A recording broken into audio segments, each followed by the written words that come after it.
this afternoon's presentation. I'm really excited to be here. This is my first real Facebook Live event that I've ever done, so this should be interesting for me. I will offer you opportunities at various points to ask questions, so it'll be a kind of topical. But today I'm here to talk to you about collaborating with composers. And it's not so much a conversation about the importance of doing that or funding projects or anything like that. I wanted to talk more about the process of successful collaboration and what that might look like.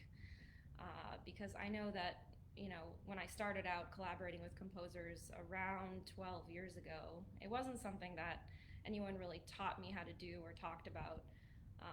And so I sort of gathered my ideas over the last week or so about it, and thought this would be a good topic to discuss. But I might be missing some components here, and so if you have questions about anything that you think is missing or that you'd like me to talk about, feel free to ask. So for starters, I think there are two main components that make for successful collaboration. And the first is having an idea that you're passionate about. But the idea, having an idea that has room to evolve and develop, and I'll talk a little bit more about what that means too. And then the second component is working with people that you trust and respect and who are just as passionate and dedicated as you about the project. So first I'd like to tackle the first component that I mentioned, which is having an idea that you're passionate about. So this can come about in a variety of ways. I think that this could be as small as just thinking, hey, I want to commission a piece for soprano saxophone and piano, or solo soprano saxophone. But it could also look like something that's a multi-piece commissioning project that is themed in some way, that it takes over, or that takes place across a longer span of time. And so I'll talk about the differences between those two. But the idea doesn't have to be, it doesn't have to evolve yet. It can just be a seed of an idea that you're interested in a piece for soprano saxophone and you're passionate about that because you've never commissioned a piece for soprano saxophone. It could be as simple as that.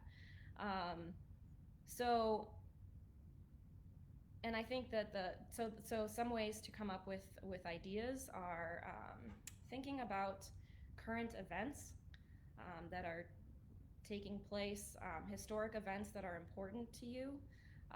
So for example, one project that I started recently is a multimedia solo commissioning project, and it's called Atomic. And the seed of the idea came from the 2016 election. That's something that was meaningful for me, and I thought, I just felt like I needed to feel connected to my community and think maybe more ethically about what I was doing. So I know I'm talking sort of in general terms, but it was the election that spurred this idea for coming up with a project on human connection. So I commissioned composers to write pieces that had that theme. And it could be a social justice oriented piece, but it could also be science-based. There are many ways to go about that. And so I'll talk more about that project later. And in terms of historic events, I've been teaching at Kent State University for the past 7 years, and this year, actually in a couple days, on May 4 is the 50th anniversary of the Kent State shooting that happened in 1970. And I put together a commissioning project for the Kent State Saxophone Ensemble. It was the first time we were doing sax ensemble on a regular basis there. And I thought it would be great to commission students and faculty to write pieces specifically commemorating that event. And we actually played the last time I saw my students was coming back from the NASA biennial at Arizona State, where we played 2 of the faculty pieces. And so that was very special for us to have a project that was oriented around our community and commemorating an event that happened on our campus. So those are some ways you can come up with ideas, is just thinking about what's happening now that's affecting you, and what you want to expand upon and explore with another person. Another that I've rediscovered recently is just reading more, reading about history, reading about psychology, anything science related, reading poetry. A lot of ideas can just come from reading. Even in terms of interpreting music, I'm finding that reading more books has sort of invoked a new or like rejuvenated my creativity in terms of interpreting music too. So I think having more time for that right now has been maybe one of the benefits to the situation we're in, as long as you're healthy and able to. I think reading books and just learning new things is a great way of coming up with project ideas. Um, so let me see. Are there any questions at this point about coming up with ideas for projects that are meaningful? I just wanted to give people the opportunity to ask questions along the way.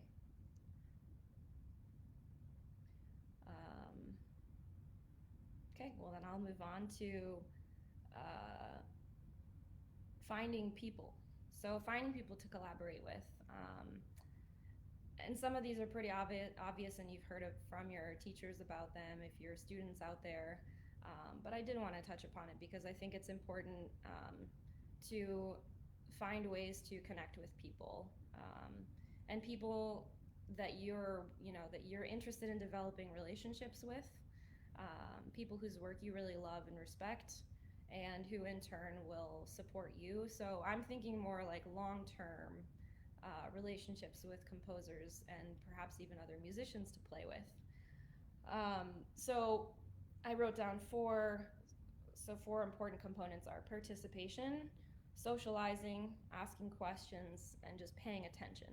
So those obviously all go hand in hand, but participating in events, so going to summer festivals, going to conferences, going to concerts, but not just going, but also thinking more analytically about whose music do you really love, whose music, maybe who hasn't written for saxophone yet, or who has and you really love their music for saxophone, but who do you think would write well for the instrument? Who have you talked to who inspired you, in that moment in talking to them about their artistry or the piece that was just performed of theirs?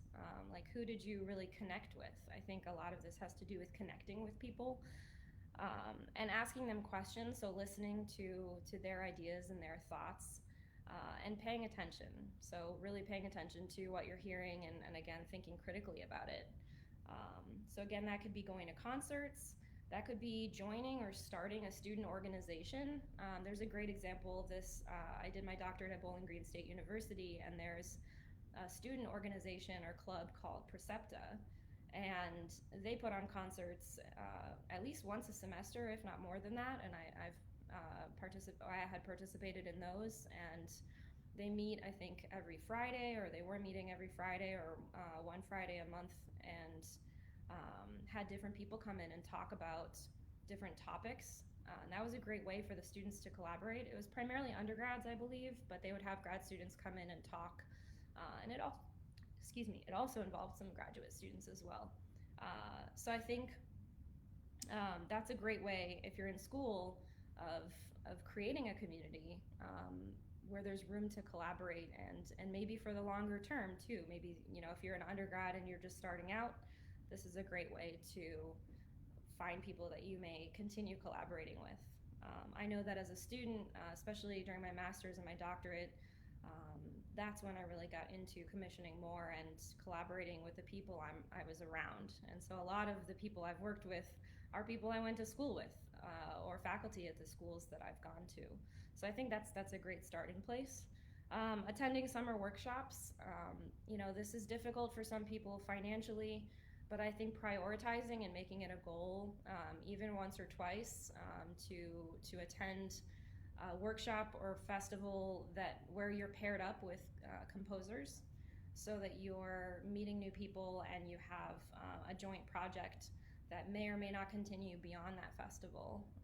A great one that I recently attended was the Splice Institute, and I'll talk a little bit about the project that came about from that. That was an excellent experience. Even as a professional, being surrounded by students and other professionals and being paired up with a couple of composers, one of whom I continued collaborating with. And then also attending other universities, new music events, or events out in the community. I think that's a great way of doing it. And I know as a younger student, or as a younger person, I was always very shy and didn't want to talk to people, or was afraid that I would say something awkward after the concert, and all I had to say was, great piece. So of course, if you can come up with more to say than that, that's great, but you never know where a conversation is going to go. So even if you only talk to the person for a couple minutes and you don't have much to say, I think it's still better than not going up to them at all. So that's a great way to establish networks. So does anyone have any questions about that component? So finding other people to work with who you trust and respect and who are just as passionate and dedicated as you about your project. No questions so far. Okay. So the next thing I wanted to talk about is just the process of commissioning collaboratively. So we talked about the first component and the second component, which can be interchangeable. You could come up with an idea first that you're thinking of. So for me, it was this idea of a long-term commissioning project, around the theme of human connection.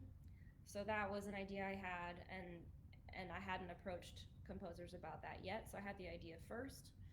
But sometimes I just want to work with a specific person, and my idea is just to work with that person, and we come up with the project idea together. So that can also be one option.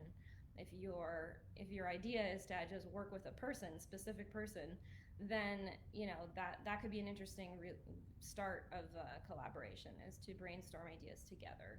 And that's also a way to develop a project that's just as meaningful for the two people involved, for the both of you. I think the second step in the process is really talking to your collaborator about the idea.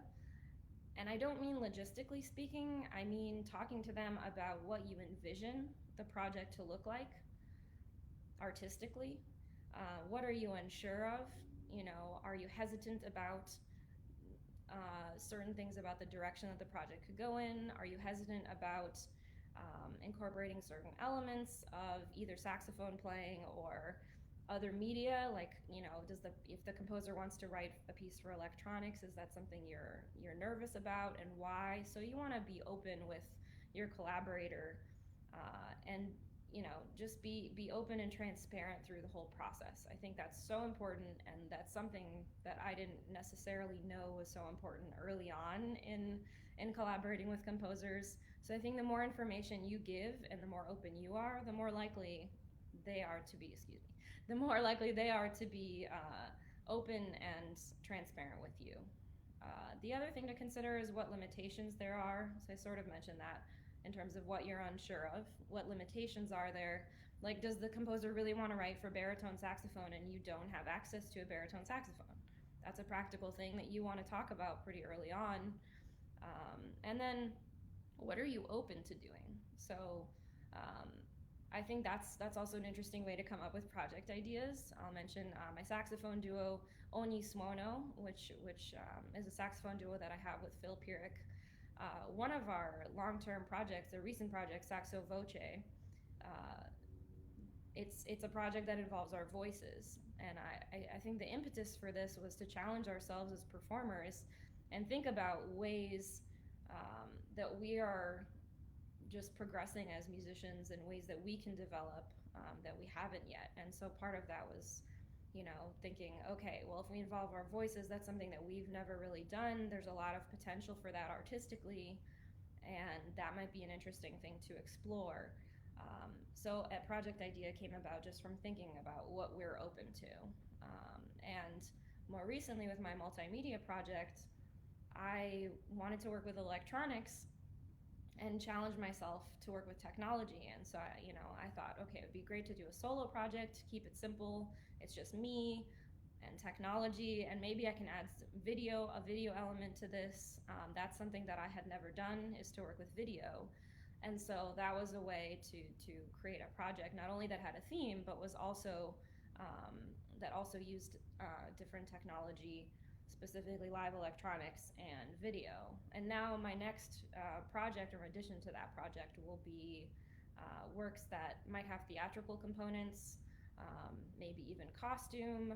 I'm interested in more performative works and expanding upon what I've done.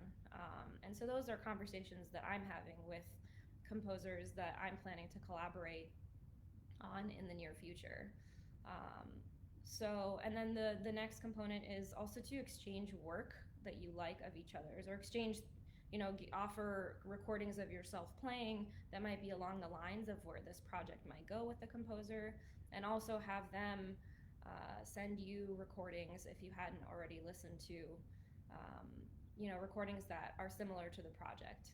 Maybe they have a recent project that isn't online yet and they want to share that with you.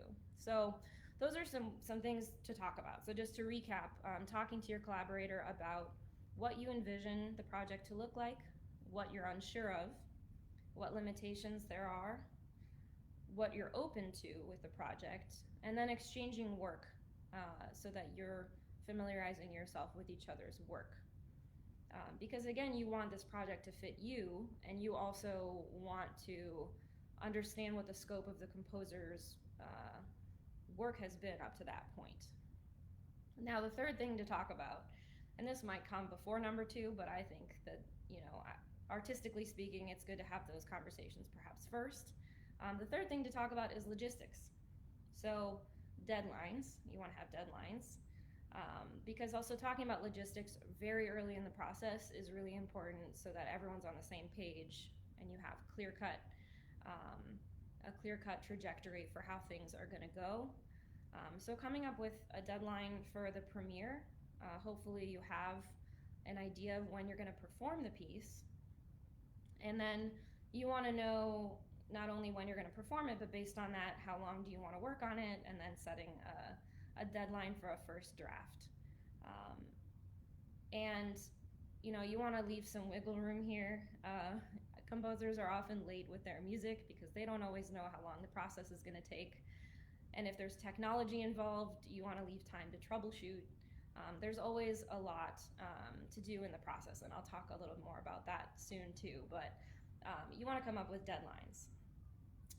You also want to talk about budget, commissioning fee, what's reasonable for you, what's the composer asking for, and if you have questions about that, we could talk about that more specifically, but that definitely falls under logistics.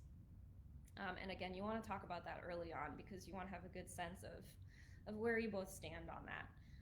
You want to talk about the duration of the piece. How long are you looking for?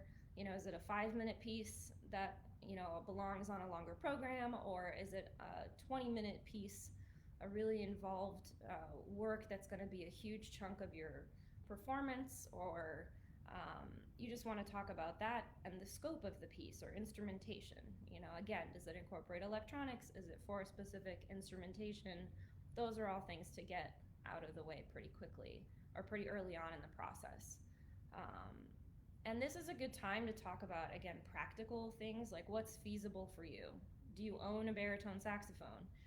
Do you own or have access to a soprano? You don't want to end up with a piece written for tenor saxophone when you don't have access to a tenor saxophone. And it has happened to me that also I've been surprised by components of a piece because I wasn't kept updated along the way, and suddenly the piece has certain things in it that I wasn't comfortable doing or I wasn't ready for. And so again, you want to have the conversation continue and talk about these logistics as well. And then setting up a time to workshop, like when are you going to start working together, and what does workshopping even mean, which I'll get into in a moment. So in this logistics talk, it's important to write a contract. I think having concrete, not just an email exchange, but having a document with, and I haven't always written a contract, but in recent years, I've almost always had contracts with my composers or collaborators that has the amount of money that's going to be exchanged. And typically you want to pay your composer some amount, a fraction of that money as a deposit um, for various reasons. So often this is 50% of the ultimate of the total amount. So it's 50% upon signing the contract, and then the other 50% upon completion of the score, delivery of the score. And so that's pretty typical. And if anyone has questions about that, feel free to ask. So that it's really important to write a contract, I think, especially if you don't know the person well, but even if you do, you just want to have a contract in place. So I want to talk a little bit more about workshopping, which for me is the next step. You have logistics out of the way, you've talked about the project, and now you're going to jump in and start working together. And so what does workshopping even mean? Not everyone workshops with their composer, but for me in recent years, it's been really important to workshop with composers because a lot of questions can be solved that way. If you're able to workshop in person, oh, someone says that they cannot see me anymore. Can you all hear me now? Can someone confirm that I am still online? I think Kevin Norton said we lost her, so I'm assuming that means you cannot see me anymore.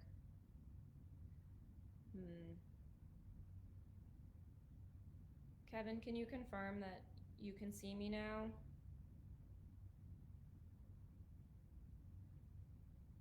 I have not received a text message from anyone, so I'm not sure if you can see me. Let me ask via text.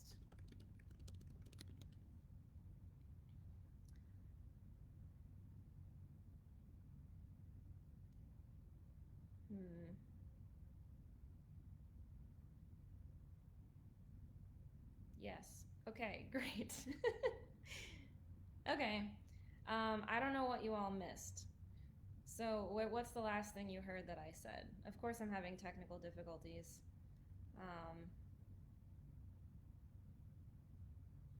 Okay, have I been online this whole time? Okay, well, I'm just gonna continue, and if you missed anything, just keep me posted. So workshopping, the next thing I was gonna talk about is workshopping. It's actually so nice to see people type because now I feel like I'm actually talking to humans. So thank you all for typing. Great. Workshopping. I think that workshopping is, now I get a text message. Okay, awesome. So workshopping for me in recent years has been incredibly important. What workshopping means, it can mean a bunch of different things, but I think it's a great way to solve problems, hopefully early on in the process. So I love to workshop early in the process, even before any music has been composed, if that's if the project calls for that. So projects that might call for that are ones where my phone is blowing up. Okay, great. Where composers are experimenting with different sounds, or they want to come up with their own language, and maybe they haven't written for saxophone or whatever instrument combination you're commissioning for. So this is a great time for the composer to come in with ideas. Hey, I'm interested in exploring these multiphonics because this is what I'm going to do with them. Can we come up with multiphonics together that are going to work in this context? Ideally, they're coming in already with specific multiphonics that they want to try out. Hopefully they're not coming in with the whole Marcus Weiss, Giorgio Netti book, which is my preference for multiphonic books. But hopefully they're not coming to you with that whole book and say, hey, can we sit here and go through this whole book? Because that's going to take too long and it's not very efficient. But I have them in advance come up with, okay, well, this is how this book works. These are ones where, they can see the pitches, they can see the dynamics at which the multiphonics work, and they're coming in with a handful of multiphonics to try out. And that's a great starting place. And if this can't happen in person, this could happen via recording. I've done this so many times where I've recorded myself playing multiphonics in different contexts or playing a sketch that a composer has sent me. like, hey, can you play this line of music? Can you play this passage and record it for me? I have no idea how it sounds. So, times that I've come up or have done workshopping in advance have been a recent saxophone and drum set piece for my duo Patchwork, um, which is actually coming out on our album in a couple weeks. On May 15th, we recorded a piece by Osnat Netzer, and she came to Cleveland, and we sat in my drummer's studio, in Stephen Klunk's studio, and I think for like 3 or 4 hours, and she had us try different things. And she made sketches, and she was here for 3 or 4 days, and by the fourth day, she had the whole piece sketched out. And we had a couple sessions where she came to hear us play. We played, we improvised for her. She had us try specific things. She went and worked in the public library here, actually. She came back the next day and had some more things for us to try. And that was like luxurious, because it's really rare to get to collaborate in that way. One way to do that is to go to a residency and work with a composer, so you have dedicated time. And this was actually in the summer, I think 2 summers ago. She came to Cleveland for 3 or 4 days. And it was a great chance to also get to know her better and spend some personal time with her too. And so that was really important for us. And I think it made the piece stronger for us to get to know each other that way too. So she got to see our strengths as performers. She had, we had sent her recordings, and it was a passion project for both of us. And so she was coming up with tons of extended techniques and really had created sort of a hybrid instrument out of us for many parts of the piece. So for her piece, workshopping in advance of writing or while starting the piece was really important. Another time we did that was with Eric Wubbles for his piece Aximer Folio, which is also coming out on that album. But for him, it was creating what he calls an alphabet of sounds, which I love that concept of coming up with different sounds that can be put together in different combinations. So if a composer is experimenting in that way and they want to create their own language or palette, workshopping in advance is really great. It's also great to play, to be able to workshop in advance and play for your composer if they haven't really heard you play, especially live, and you have the chance to meet up with them, because it's a different experience to have you play in the room for them, because they can see you move, they can see just like physically how you approach the instrument and how you sound. So I think that's ideal.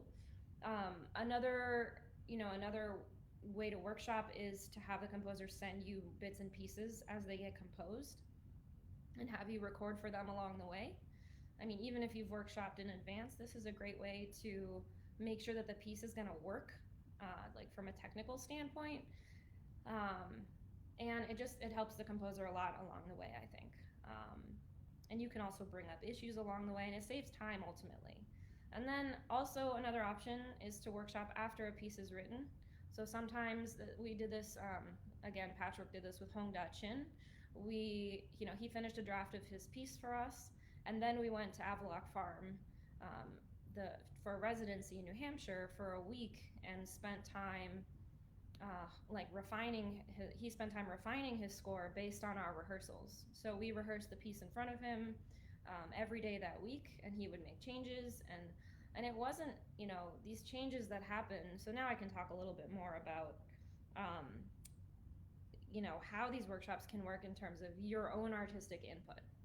So more recently, the composers I've worked with really value my feedback, not just as a technician on the instrument, but also artistically. So for example, I think I'll talk a little bit more about this specifically when I talk about this project, but like Emily Coe, for example, she wrote a piece for my Atomic project, for my multimedia project. And along the way, there's a section in her piece that I had trouble sort of understanding how it fit in to the piece. And so I had to be able to ask her, hey, there's this one part that I don't quite understand what you're looking for. And I was able to make suggestions for how to adjust that part, not to change it entirely, but she was open to hear my feedback artistically too on how that part might be more effective. And from a performer standpoint, like how I was seeing the score, because it's still difficult for her sometimes, in the middle, especially in the middle of the composition process, when she's been so close to the work, to look at it objectively. And so I think that was a really important, it was nice to have the time to work like that, but also to be able to be comfortable with my collaborators enough to tell them, hey, like, from an artistic standpoint, I'm not sure I understand how to interpret this, and I think it might actually work better this other way. Can we try changing it? And sometimes the composer will say, sure, let's try that, and they like your idea better than theirs. Or you can come up with some sort of just an adjustment that, you know, it's still their idea, but it's a little bit more, it makes more sense, it's a little more organic, idiomatic, or whatever. And then sometimes, which happened with another composer, I emailed them about something because we were doing this long distance. I emailed them about the pacing of their piece, and it was more that I just didn't feel like it was developing fast enough, and that I wanted my part to be more active, and they actually explained why they didn't want to change it, and that helped me a lot. And then I was seeing the piece in a different way because their explanation actually it helped me deal with the piece the way that it was, not deal with it, but approach it differently. And so I think it was nice that I felt comfortable approaching this composer and saying, hey, look, I would like these changes made, are you open to that? And the composer saying, no, I'm not, and here's why, this is what I'm thinking artistically. And so for the composer to be able to come back and say that, it was just, you know, sort of, it's been an evolution for me to work with composers closely like this and realize just how great it is to work with people who you can be that open with. And now that I've had that, and I've done that more recently, that's kind of how I want to keep collaborating with people, is to be able to be that open and give my own feedback artistically too, so that it also makes the process and the ultimate product more personal, because then I can kind of see myself in there, and that the piece was really written for me. And I think I can go on a little tangent here now. I just wanted to talk a little bit about I guess the reason that I'm so drawn to collaborating and commissioning in this way. For me, it's not really about expanding our repertoire per se. I think that's part of it, and I absolutely love when people play the pieces I've commissioned. Like, it's always really exciting, and more recently that's happened with pieces that were written for Patchwork and Onisuono. You know, sometimes it surprises me, like I didn't know it was programmed at a NASA conference, and I get to go hear a piece that that I commissioned, and that's always really gratifying. But that's not really necessarily why I do it. I think a lot of why I do it now is to have music that is really personal and that takes me in new directions artistically and really stretches me. And I think for me that's part of the appeal of new music in general, is that I get to stretch myself as an artist and try new things, and have more personal projects. So I'll talk a little bit about that in a moment, about a couple of my multimedia projects specifically, and just sort of how those processes went specifically, so that I'm not just talking in generalization here. But I just wanted to say, like, philosophically, that those are my reasons, and those have evolved too, but those are sort of my main reasons for wanting to commission new music, is because I know that pieces that are that personal to me and that have room to grow and continue challenging me and be interesting for me to play, and to continue working on, that sort of, I'm going to keep playing them throughout my life. And you know, I know that I'm going to give them a lot of performances, and I already have for my multimedia project, but also my duos have played certain pieces like dozens of times. And so even if other people don't end up playing them, they're sort of it's like a band, like a rock band playing their own music. It's different than if someone covers their music. So it's just more personal to get to play this music a lot and to keep bringing it back. So I guess in terms of the process of collaborating, I talked about workshopping and having just back and forth updates from the composer to the performer, and from the performer back to the composer, artistic conversations. Being open about your own needs as a performer and your own preferences, but also listening to what the composer really envisioned, and understanding their artistry. And then the final part of the process is the premiere. And a lot of people see the premiere as like the final moment of the collaboration coming to fruition. But it really, in a long-term meaningful collaboration, that's often not the case. I've had many pieces that continued to be revised well past the premiere, and that's great. I think it's interesting and fulfilling to see that project all the way through. So if I premiere a piece and I know I'm going to play it a couple dozen more times, or at least a dozen more times that season, then it can keep evolving and I can keep learning the revisions, and usually that makes for a much better piece. So a good example of that is Onisono, our project with Kate Soper. That's on our album Saxophone. So she warned us. I don't know if warn is the right word, but she did warn us from the very beginning, like, I'm probably going to change this after the premiere, just so you know. And she did. She changed it several more times until she was happy. And luckily, we didn't record our album until late enough that we had learned her latest version and were comfortable with it. But the piece is incredible because it's like a 6-minute piece. It's very tight, very cohesive. And the reason for that is because she kept making revisions and we were open to that. So I think it's really important that after a premiere, the piece continues to develop and change if necessary. And usually it's necessary. It's pretty rare for a piece to just be quote unquote perfect and finished after a premiere. So at this point, does anyone have any questions about the process? No questions. Okay. So I just wanted to go on to talk a little bit about maybe a couple specific collaborations with composer collaborators. So the first one I can talk about is the piece called Do I Regret by Jose Martinez. He just completed his DMA at UT Austin, and I didn't know Jose at all until I was paired up with him for the Splice Institute 2 summers ago now. And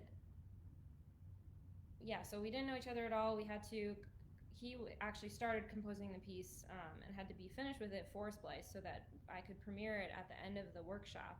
Splice was about a week long.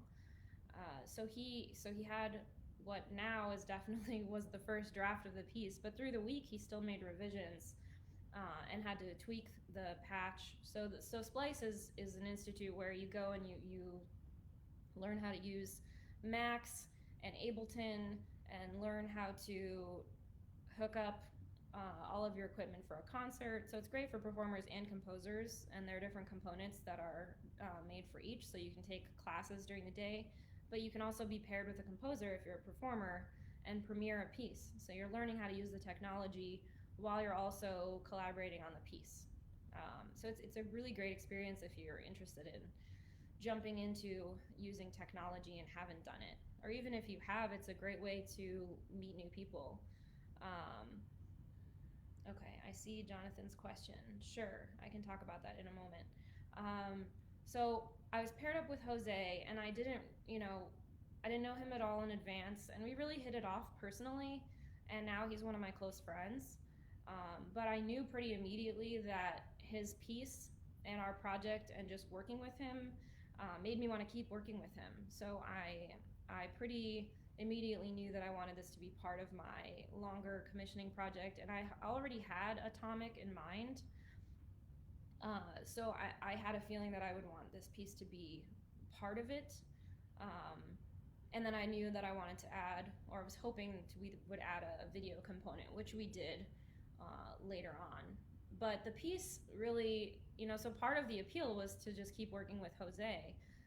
because I found immediately that he was very open to uh, giving me feedback about my playing of the piece, but also was willing to hear feedback about his piece from me.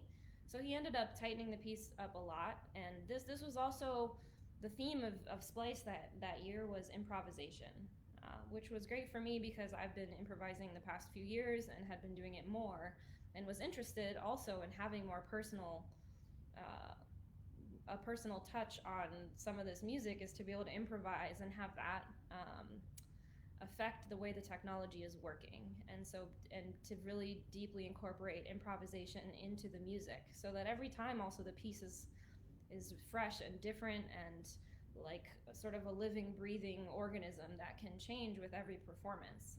That was a really appealing idea to me, and so he found a way to use the patch so that I could improvise. So a lot of the piece ended up not being composed, but for me, the one of the major components of it being a composition is that Jose gets to decide how the electronics work and how my sound is processed. So we've gone through several revisions in terms of the saxophone playing, but also several revisions of the patch. And now there might be changes to the video component, and Jose is looking at changing some aspects of the patch. So it's definitely going to keep changing. And that was a really, I guess for me, that collaboration was really special because of my relationship with Jose, and just developing that sort of I guess that collaborative, it's an ongoing collaborative relationship that I know we're going to continue, and hopefully he's going to write for Patchwork soon, and we're also he's looking into creating technology or a patch that improvisers can use, and that's something that I might work with him to develop, as well as some of other performers he's worked with. So for me, that all started just from going to Splice and being open to that experience and wanting to have that piece, be willing to have that piece change and get revised again, and keep working on the patch. But I think one important thing about Jose, he came to help me do the premiere. I needed a sound person. It's a long story, but my sound person fell through. So he came to Cleveland and helped me prepare for the premiere, and he was really insistent that I had interludes play between my pieces, so that as I'm changing to get ready to play the next piece on the program, there isn't just dead space. And he kept insisting on that artistically, and that's something that I had wanted to do and that we had talked about. But he helped make it happen that weekend, just 2 days before the premiere, and that sort of helped tie together the program. And it was really, really important that I had those interludes, and also it added a personal touch to the program, because it was in my voice. So I told a story, and Jose helped me split it up, and it was just part of collaborating with him was also he wanted to make sure that my whole program was as successful as possible. So I am forever indebted to Jose for helping me with that weekend. But I mean, that's what I'm talking about. That's like true sort of trusting relationships with composers, is to have them be able to say, look, Noah, you really need to have these interludes play. That's going to be the most effective way to have this program work. And for me to be like, okay, but how do I make that happen in 48 hours? And to have him put it together. So Jonathan wants to hear me talk a little bit about consortium organizing. I wasn't planning to get too deep into that, but I think I've done that a few times. So composers that I've commissioned that way are Eric Wubbles, Aaron Rogers, Dave Remnick, and Ian Dickey. I think those are the 4 consortiums that I've put together. And I don't know exactly which aspect you want me to talk about, Jonathan. But I think the incentive for a lot of those was the price tag on the pieces, and knowing that it was going to be difficult to fund those pieces otherwise. And I think I've done it in different ways. So I think more recently the consortiums I've put together were more targeted in terms of the other people who were going to sign on and fund the piece. So, like, I invited people to join who I thought would be interested in that particular composer, and that ended up working quite well. I think consortiums are great regardless, because even if not everyone plays the piece who's on the consortium, like I've contributed to consortiums, and I don't know if I'll ever get to play those pieces that I helped fund. But to me, if it helps fund the piece and bring it to life, why not pay for it? Like I don't see the problem with that. I think as the head of a consortium, it gets a little tricky with collaborating because, for example, um, the piece that Dave Remnick wrote for Oni Suono has voice in it. It has us vocalizing, and the parts are based on my voice type and Phil's voice type. However, in that process, Dave made sure that he was thinking of other people playing it too. So it can work for other people as well. Although it was specific to our voice types, he also kept in mind that, well, a lower voice might be able to sing my part, specifically maybe an octave lower. And so it might be trickier for someone without my voice type, but it doesn't mean they can't play it at all. So I'm not sure if I'm touching on the points that you wanted me to, Jonathan, but I think consortiums can be a great way to get a piece funded. It's just difficult, like, unless if you want fewer people to join, then the join-in price is going to be higher. And so those people are probably going to want to play the piece, and they might want to be part of the collaboration process, or at least know that the piece will work for them. So in every case, I or my duos have kept in mind that other people are going to be playing these pieces. I suppose the most interesting consortium was one that Jonathan, you're a part of, and that is Aximorfolio by Eric Webbles. And so what Eric did to accommodate this idea of multiple people playing the piece was to have it be a modular work that that can change with each performer. So it's got many different solos and duos that are shorter, and you can put them together. It's sort of like a create your own adventure with some rules, but not that many rules. So it's really open-ended, and it actually was a huge artistic project as an interpreter to even put the thing together. And so we'll be releasing our longer version of the piece, Patchwork. We'll be doing that soon, and I know Jonathan has recorded it as well, and I've seen other performances of it online, and they're all pretty different, but you can tell it's the same piece. Like, you can hear, because Eric was the one to come up with an alphabet of sounds, you hear those sounds throughout the piece, and that's what keeps it cohesive. But every person can, play the components or the modules, that they're interested in. Some of them are freely improvised. Some of them are like, you can write out, the rhythm is notated, but you can, so one of Steven's parts, the drum set part, the rhythm is there, but it's not orchestrated. So Steven had to write his own part. Or he had to create his own, like, the way that basically orchestrate it. So that was an interesting way, I think, to have a consortium where it's artistic for every person involved. But that's the first time I've really seen anything like that. And I think that's a fabulous way. It worked for Eric, but it's a fabulous way to get everyone interested in coming up with their own version. Okay, Kevin. Have I ever been in a situation in a consortium where one of the backers has not come through on payment? If so, how did you rectify the situation? Actually, I did not really have anyone who didn't pay. I've handled payments in different ways. The payments always go directly to the composer, but I think it's important that it's not the composer who is making sure that they are paid. It's the person who organized the consortium, who is the one who's the middle person, really making sure that they're advocating for the composer and making sure that the composer is getting paid. There was one person who communicated that they're having financial difficulties and they weren't able to follow through on their second payment, but they told the composer, I can't pay you right now, but I can pay you in 1 month. And that worked out fine. So honestly, I haven't run into that, luckily. I've had people be late or non-responsive for a while, especially if it's summertime. but I haven't had that problem. And I think one great way to avoid that is to have a deposit early on in the process. So everyone pays half of their amount, and that's what kicks off the project.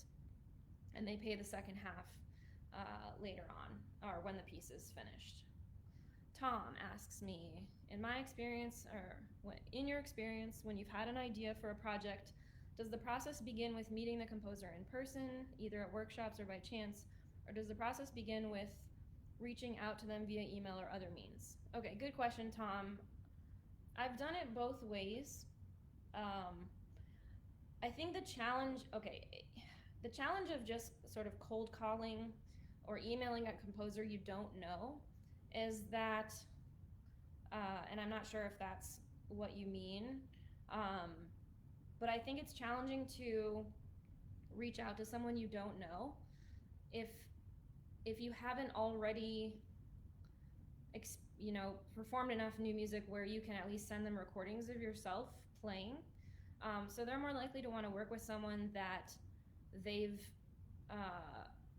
heard of or that their friends have worked with. So for example, when Ognissuono commissioned Ian Dickey, we didn't know Ian at all.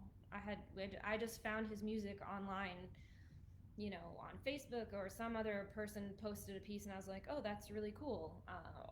And so we emailed him, and it happened to be that he was at a residency with another composer who had already written for us. And that helped because that other composer said, oh, they're a great duo, they're gonna do a great job, and they'll probably play your piece a ton. And so that composer who had already worked with us advocated for us. And so that can be really helpful.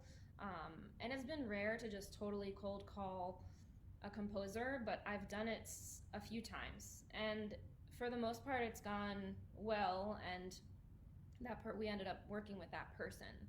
But again, usually there's, I'll send them recordings, and I have already done enough commissioning that they could reach out to someone. For example, Eric Wubbles, I think when Patrick reached out to him, we didn't know him, and he didn't know us, but we had already played a piece by Alex Minchik's Nucleus. We had played that, and Alex Minchik and Eric Wubbles are in an ensemble together, and they're friends. So I think we mentioned that we had played Alex's piece, and so Eric could ask Alex, how did they play your piece? I think it's like just a networking thing, that's part of it, is that people want to know that you're reliable and that you're going to be a good collaborator. But many times, I'll ask a composer in person if I'm meeting them and I'm already moved to, like, I just heard their music and I'm like, hey, I'd love to collaborate with you sometime. I usually only say that if I really mean it, because I tend to want to follow through with the things that I say I'm going to do. So I just want to make sure that that's actually what I want to do and that I'm going to make that happen. But often, if it's someone I know and I see them at a concert, I might wait and email them and say, hey, I met you after the concert the other day. I've been listening to your music more, and I'm really interested in working with you. So I think that process can really start however you want it to. I think email is nice because then the person can have time to think about how to respond to you. But you could also, if you do it in person, like, hey, I'd really love to work with you, think about it and let me know how you feel about that. You don't have to give me a response right away. That way the person is off the hook and they don't feel like they have to tell you right there and then if they want to work with you, because they might have a lot of things going on and not be able to really think about it. So I think either way is fine, Tom. I think it depends on how well you know the person and what the situation is at that moment. But it's kind of whatever you're comfortable with. So part 2 of his question, Tom says, part 2 of my question above, when approaching a composer with an idea, is it important to have funding secured, or is it okay to present them with simply an idea? I think the idea is fine. Usually I don't always have funding ready to go because I don't know what the composer is going to ask for or what, how that's going to work. Like for my solo project that I did recently, I think I paid almost everyone something, but not it was just different for each person. Some people are freelancers and they needed to be paid, and so we figured that out. Some people have full-time tenure-track jobs and weren't interested in being paid, they just wanted to work with me. One of the composers approached me and was going to get me funding to come to their school and perform there. And so that was, they weren't necessarily originally going to be part of the project, but they asked me around the time that I was developing my project, and so it worked out really well. So I think it can work both ways. If you know you're going to have funding, great, but it's really hard to crowdfund without knowing, like, you can't really fund something unless you already know who the composer is. I think it's really impossible to get a grant or any kind of funding that way if you don't say, I'm going to be working with this person and we're going to create a project for this specific event. So I don't think it's necessary, and often the composer will be willing to grant write with you and come up with funding with you also. And that's, again, like finding people that you want to continually work with and develop a relationship with. That's the best thing, if they can work with you. And more recently, like, I've had composers I worked with bring me in to play their music to their university or to their city or whatever. So that actually happened with 3 of the 4 composers on my multimedia project. They brought me into to wherever they're working or living, and had me play their music, and in 2 cases my full program. So that was really great, and a great exchange of resources and promoting the project together. So I think, like, that's really the ideal situation. I think there are so many ways to make it work, Tom. I think, if you have just someone you want to work with, then you could develop those ideas together, and again, you both have ownership over that project. And so, like, I'm not as interested in just commissioning music and, like, paying someone and just having a piece delivered to my inbox without me talking about it or knowing about it, because it's just less personal to me. And now I'm just more interested in pieces that were specifically written for me and that I helped develop in some kind of way. So that's not to say I never do it that way, and commission a composer, but it's just more rare now. Okay, thanks, Kevin. Does anyone else have any questions? I know we're almost out of time. I'm trying to think if there's anything that I left out. Probably. I'm happy to continue the conversation elsewhere. I just, for me, this is a topic I'm really passionate about. I think that being part of creating new work today is so important. I just early, like 12 or so years ago, when I started commissioning more, I realized, first of all, I'm sort of addicted to the process of doing it, because it's so cool to play pieces that I helped to bring to life and that are created today, and that didn't have, like, any pre-existing notions. Like, it's so cool to not have a performance practice for something and be able to get a fresh score and do whatever I want with it. I think there's just something very invigorating about that, and something that I found challenging. And I really just wanted to keep challenging myself to learn to read different kinds of scores and to just learn different styles and really get into certain composers' language and get to know them. And now there are so many composers I've worked with that I know I want to work with more. It's just a matter of time. There's only so much time, and they have other projects going on. But I think it's so great that there are a handful of composers that have become really close friends of mine that I just really love working with, because they're always changing and growing, and I find that inspiring, so I want to change and grow with them. And I think that, for me, that's what this process is all about. I see another question. Do you mind repeating the name of that book of multiphonics? Sure. It's called The Techniques of Saxophone Playing, and it's co-written by a composer and a saxophonist. So Giorgio Netti, Netti, is the composer, and Marcus Weiss, Weiss, is the saxophonist. And it's published by Baron Writer, and it's a great book. It's actually based on well, there's more than just multiphonics in it, by the way. There are timbre, trill fingerings, there's altissimo fingerings, there's eighth tone scales, or eighth tone fingerings for soprano, alto, tenor, and bari. So all the fingerings are for all four instruments.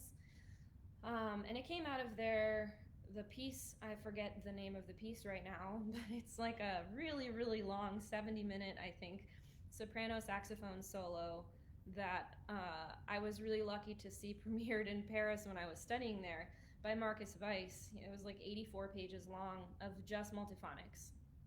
I believe it's in 3 movements, and it's composed by Giorgio Netti.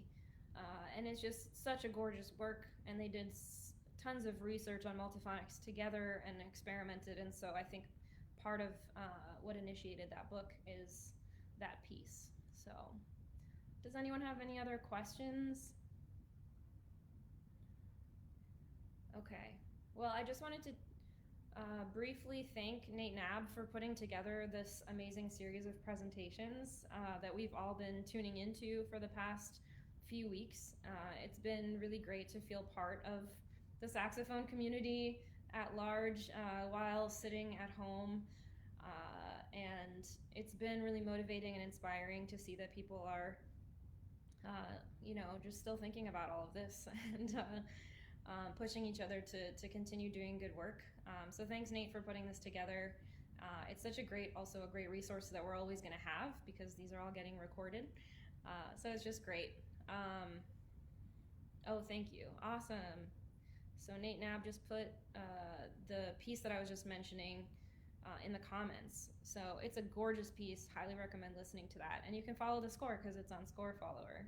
So thanks to Nate for doing this and to all the people who have presented. It's something that I've shared with my students and that I haven't gotten to tune into all of them, but I'm definitely going to watch all of the presentations. I've learned a lot from the ones that I have watched. So take care, everyone. Stay well and, stay inspired. I think this is a good time to just read a lot of books and learn new things and not worry about being productive in our sort of usual sense of the word, but just continue being creative and be inspired to make music. So thank you and take care.